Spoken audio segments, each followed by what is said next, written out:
Welcome, everyone, to another episode of a podcast we're calling The Work and Meditation, where we talk about esoteric Christianity and meditation, specifically as practiced at the Church of Conscious Harmony, uh, as centering prayer. It's a specific kind of Christian oriented meditation. And today we have a really special guest with us. We've been focusing on people that our senior staff members and lay people working at Church of Conscious Harmony. And today we have our guest, Don Hale, with us, who has been heavily involved in the youth ministry at Church of Conscious Harmony for a long time. So we're going to be talking about a couple things today. We're going to be talking about how we communicate these uh, somewhat esoteric ideas of the work and meditation to children specifically, and then hopefully we'll get into a conversation. Don is recently retired, and he has some really interesting personal creative projects as well. So I hope that we get a chance to talk about that. But Don, welcome to the podcast. Hi, Roland. Thank you for having me. Good to be here. Don, maybe just tell us a little bit about yourself. You've been a long time member of Church of Conscious Harmony, and you lived in Austin area for a long time. So maybe just give us a little bio of who you are. Well, I'm a Texas boy, born in Midland, Texas. Lived here most of my life, my early life anyway, and then I got married in 1980 and went to LA to be an actor. And then I did not like making movies. Not a good place to be in LA when you don't like to make movies. So after 8, 9 years, moved back to Texas, started my own children's theater company, and started writing musicals and plays, and got involved with a friend of mine who's a composer, and we've written about 28 musicals together. And 1995, I heard about this church and Church of Conscious Harmony. I went and checked it out, and I've been there ever since for 30 years. And the first Sunday I was there, I thought, how can I give back to this church? What can I do?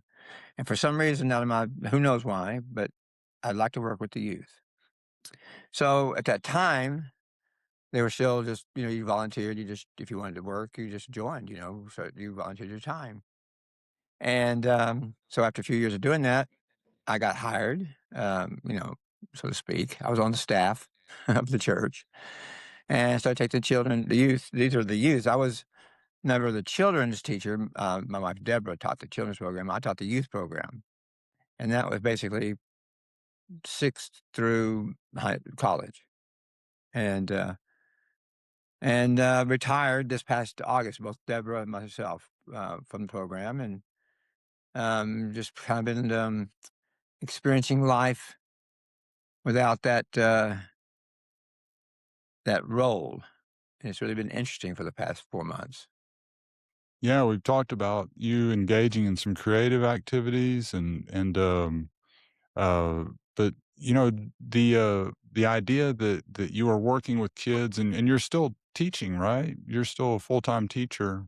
No, I was also a full-time teacher while I was also teaching I was working at the church, but I'm now just doing 1 day a week at my school I used to teach at, and I do it. We have a chapel, and so I go in there. I get to be it's a St. Francis school, and I get to be St. Francis and go in there in the chapel sometimes, and just like this past week, the eighth graders went to Italy, and I started that 25 years ago. I started taking the eighth graders. That was our school trip, and so they left yesterday to go. And um, so this past Friday, I got to talk to them about what goes on in Italy and St. Clair. And so I kind of come in and talk for special events. And but no, Okay. I don't teach anymore. I spend my time now just I'm working with my Parkinson's disease and writing and playing with my grandchildren. I have 8 grandchildren. Okay. Well, that's an interesting point of top of discussion as well. We all face physical maladies from time to time, and Parkinson's is a serious one. We could talk about that. Uh, I guess, Don, maybe do tell us about how the work intersects with something like that. Oh, yes, absolutely. Well, the work to me, I mean, ultimately is about what is your attitude? Being conscious of what your attitude is, or how you feel about being in life.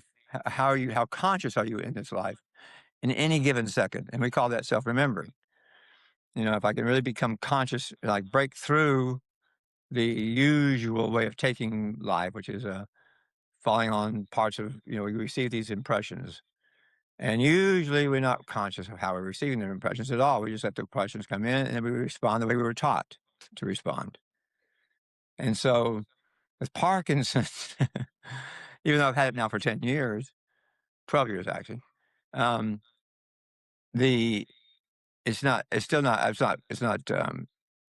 normal. So every time I'm conscious of having trouble walking, getting up, almost falling, dizzy, or just having trouble talking, getting the words out, um, that is always an opportunity for me to self-remember, to become, I am not, this is not I, this is not this is not all there is. What else is here for me to see? What is the bigger picture? What a great question. Have you ever asked yourself that? What is the bigger picture than the one that's presenting itself to me right now? Is there one? Well, yes, I believe there is. And just by asking that question, I think almost denotes the reality that there is something bigger. And it's my experience that happens as well. So that's how I kind of do cross section. That's how I use the work, or the work uses me, and we use each other. We meet each other in order to not just transform having Parkinson's into something else, but also just to become more conscious of the reality that I am more than what presents itself to me in the usual normal way. Yeah, I was thinking about that this morning, the just living other than in accordance with what we perceive by our senses, knowing something that there is something more than that. And everything changes once we can change our attitude. And it would be real easy for you to be bitter, angry. Why me? Why God? Why did you afflict me with this, horrible um, condition? And it's not all unusual, and you would probably be justified in some sense by experiencing or feeling that anger, because it is something that's distressing. But I've always found it to be you as a source of inspiration for me personally, that you can have the attitude that you do about that, Don. So I really commend you for that, and you're honestly a reflection of Jesus by taking the attitude that you do. We all are, of course. And if we can remember that again, transform this incoming impression, and we call it the first conscious shock, then we have a right not to be negative in every single moment. And so that's kind of the attitude we're talking about, is being an attitude. Not that we don't ever get upset, that we don't get things don't happen that make us sad, mad, grief, or any sort of a negative emotion, but we don't become identified with it, right? We watch it, we see it. Oh, look at there.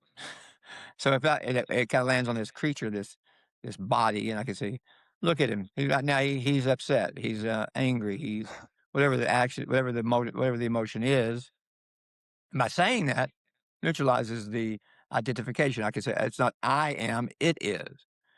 So um, the idea yesterday, for instance, that a Country Joe and the Fish died of Parkinson's. Now, when I hear that, lots of people are dying of Jesse Jackson.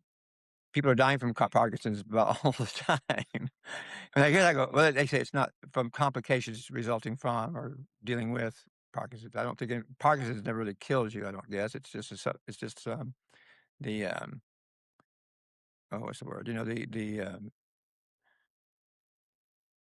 makes Uh, everything worse, I'm sure, like any other exactly, yeah, exactly. condition. So that comes in, it hits me and say, "Oh my God, there's another." And so I watch it. I say, "Oh, look at him." You forget for a moment that he is a child of God.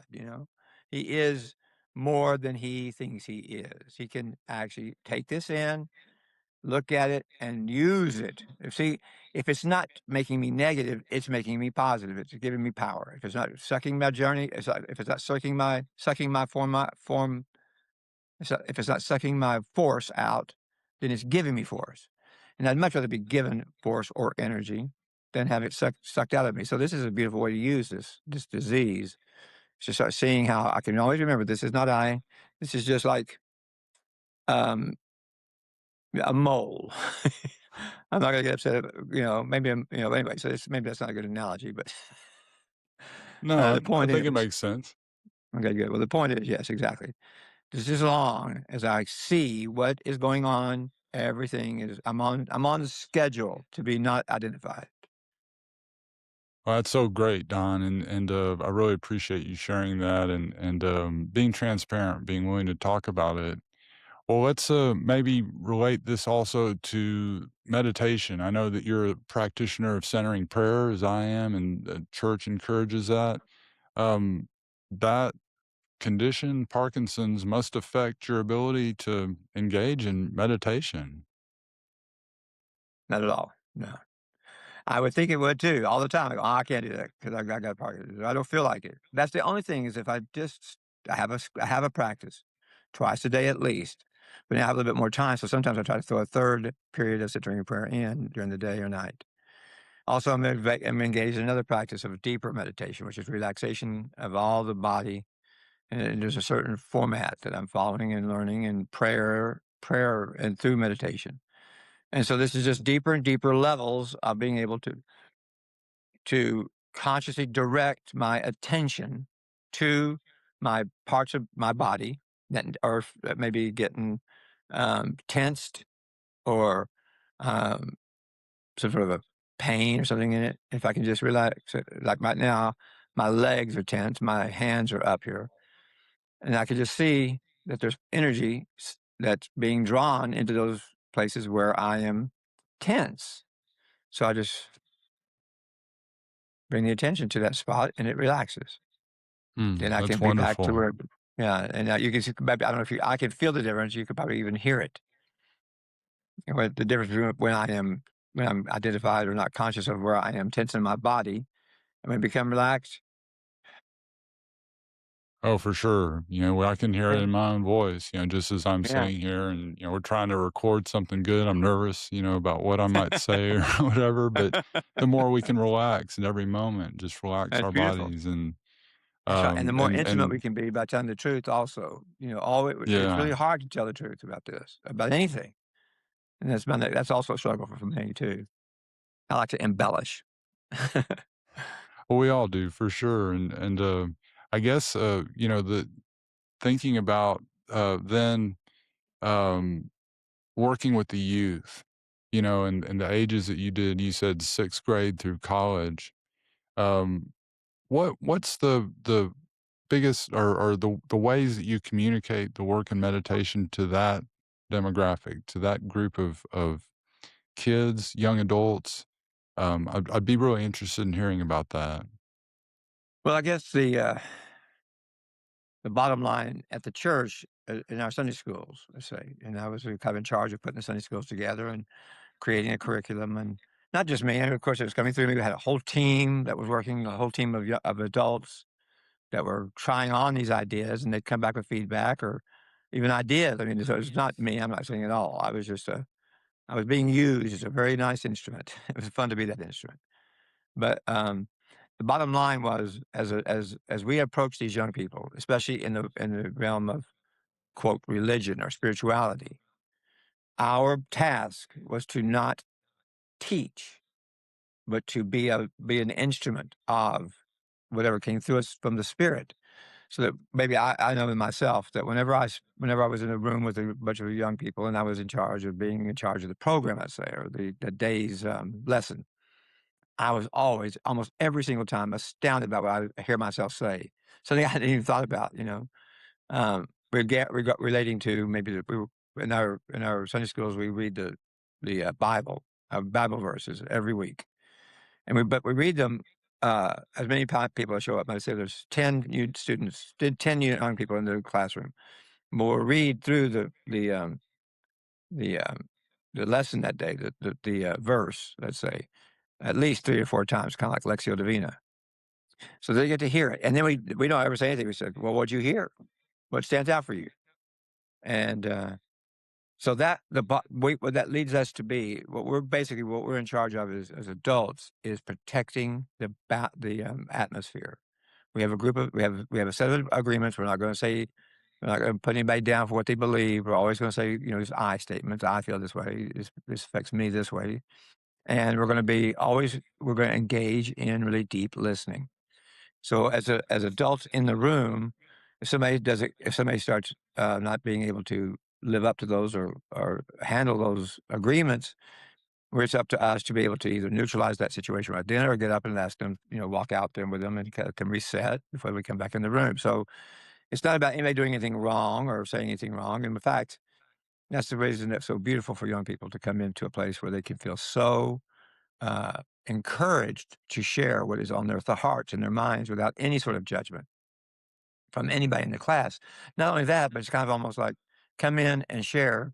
That's what makes you a part of the group. And so that kind of openness, I think, was very conducive toward helping the young people open up. And then we never really tried to teach the work per se, there's work terms, because the idea of the work is to allow what we call the first education. We have to become conscious and ability and adept at navigating the world as it is right now.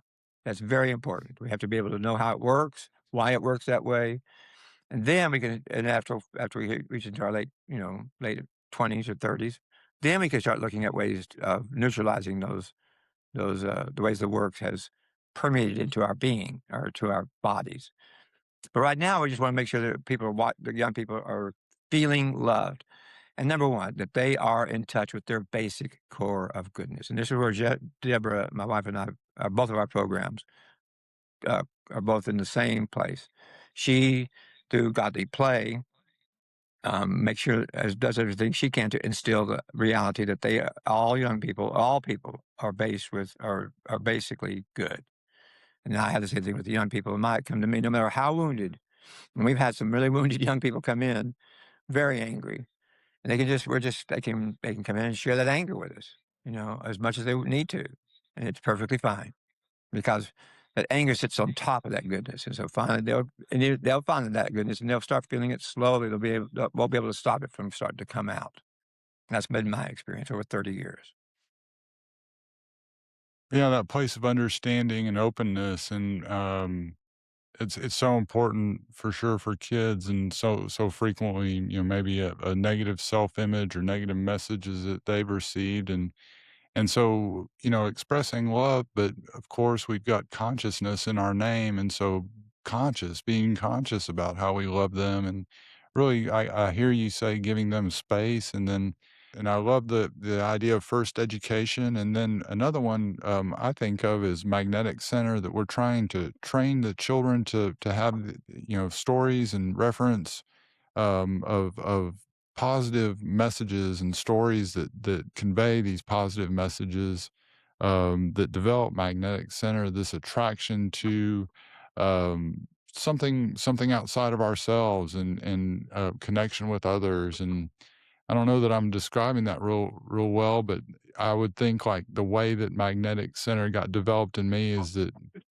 I really was raised in a Christian quote unquote ethic, but a genuine one where, it talks about loving everybody no matter what, unconditional love. And, absolutely, growing up in the South, there wasn't any racism. There wasn't any prejudice trained in me about, people of alternative, whatever, honestly. And I think that that's the message that the only message that really will resonate with people ultimately is a message of love, but expressed consciously. I don't know that I'm doing a good way of describing it, but maybe you can No, I help would me. say that you're doing a great job, Roland, absolutely. I would say that we don't train anybody to do anything. No, there's no training going on.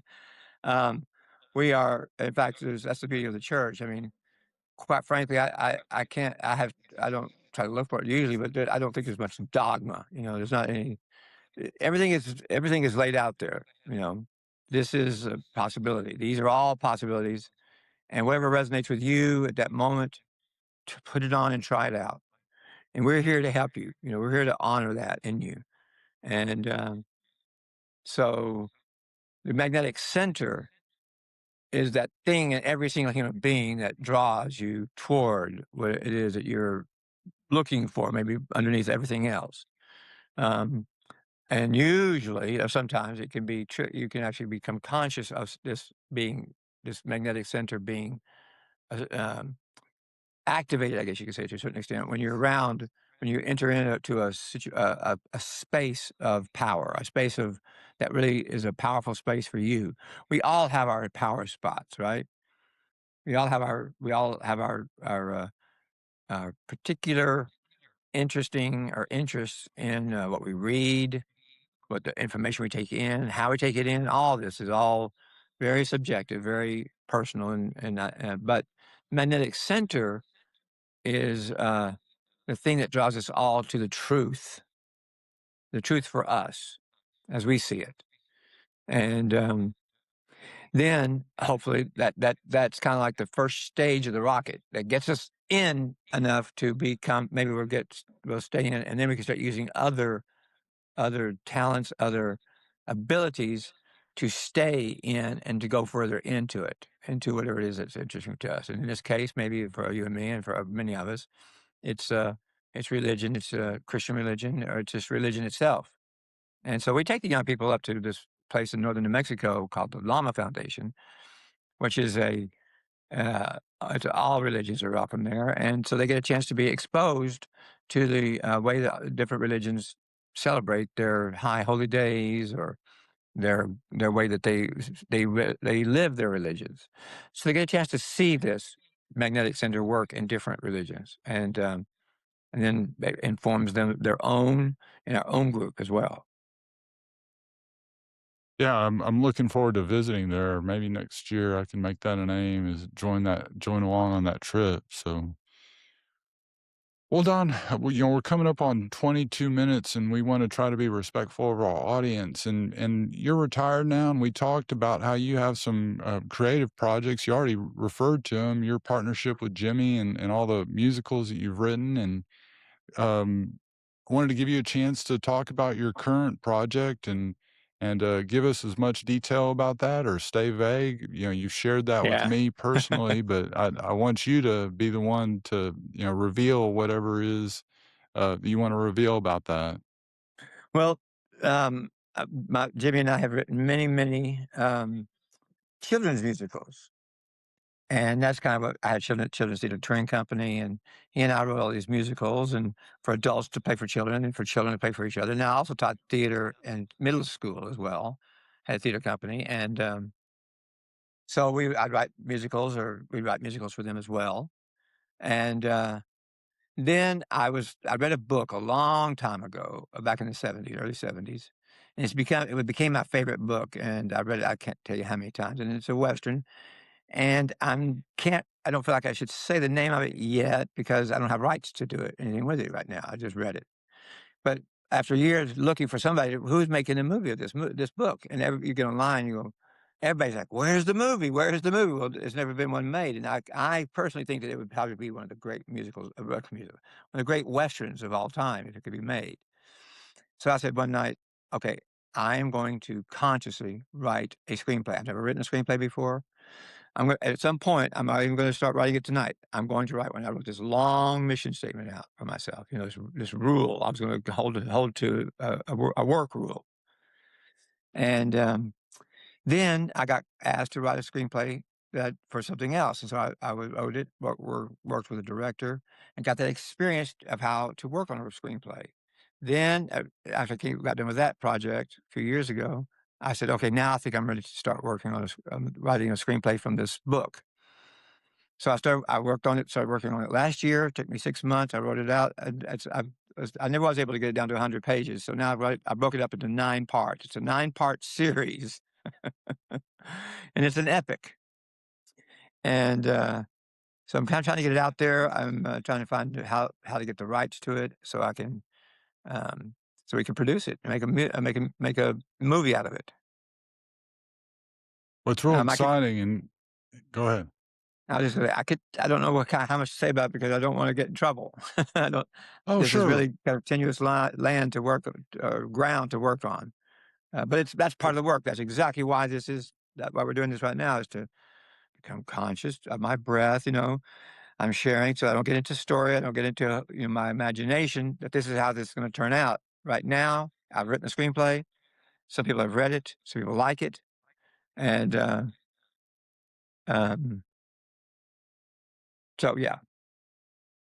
Well, no, it's good, and we referred to there's this character in something that a book that Gurdjieff wrote in Meetings with Remarkable Men. Maybe people have seen that movie from the '70s, but there's a character Pagosi in it, and he says no conscious labor is ever wasted. So this idea of you engaging in this writing the screenplay is a conscious activity, something that you've never done before, but you're going to approach it in a very conscious way with an aim. I know in all everything that you've written, you seek to convey values through that, Yeah. not necessarily teach lessons, but make it a positive thing so that at the end of it, people come away with a positive message, something that maybe inspires them to, again, look beyond senses, looking towards something outside of ourselves, something greater. And, it's really inspiring to think that you would be engaged in that, and that's how this I mean, you've written it already, so it exists, but we want, That's right. a way to see the allow the world to see it, so we wanna make it turn it into a movie like that. So I'm looking Yeah, forward to working with you on that. this message, this theme is about what happens when you have people meet in ignorance.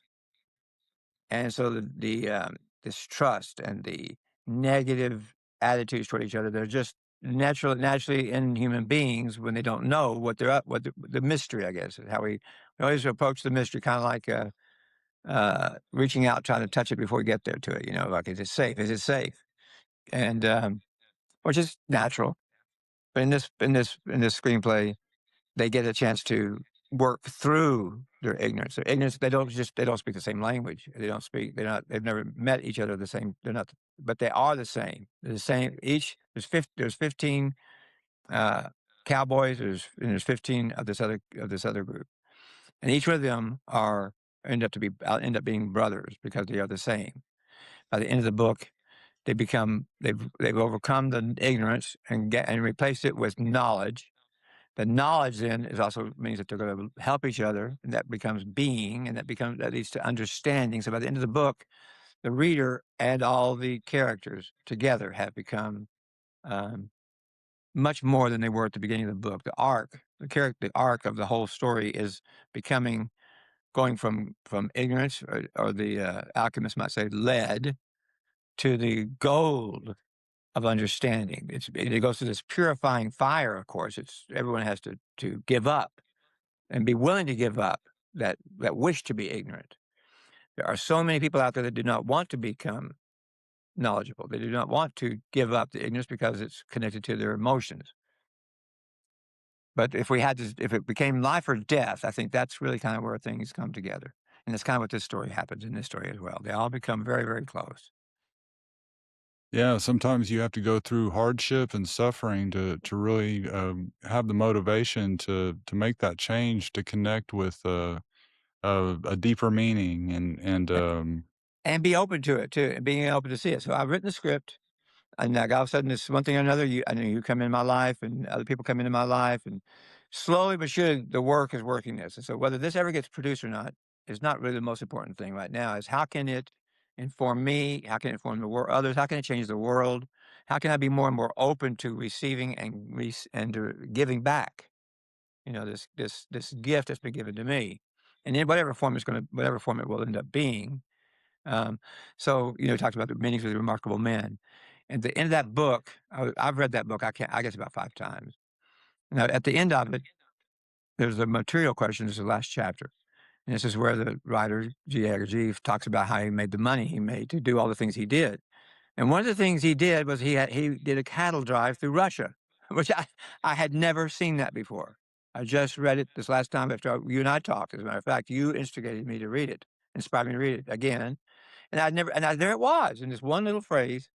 So that's kind of where this thing is taking off toward, having some sort of a possibility.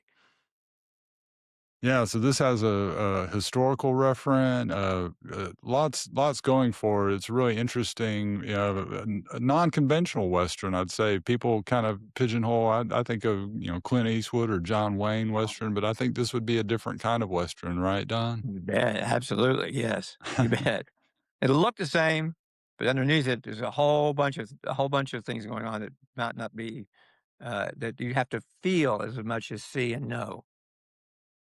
I like it. Well, I'm looking forward to reading that and working more with you on that, Don. And we'll record another conversation. We can use this as a marketing tool, but we can record something else too to get once we can kind of lay out more detail. This has been a great conversation, Don. I really appreciate you participating, and let's just kind of leave it here for now, if that's okay. But thank you for participating in this project, Don. Thank you for having me, Roland. It's good to be here. God bless you, brother. Okay, well, God bless you, Don, and God bless our audience as well. Thank you for joining us, and we'll see you next time on the next episode of The Work and Meditation.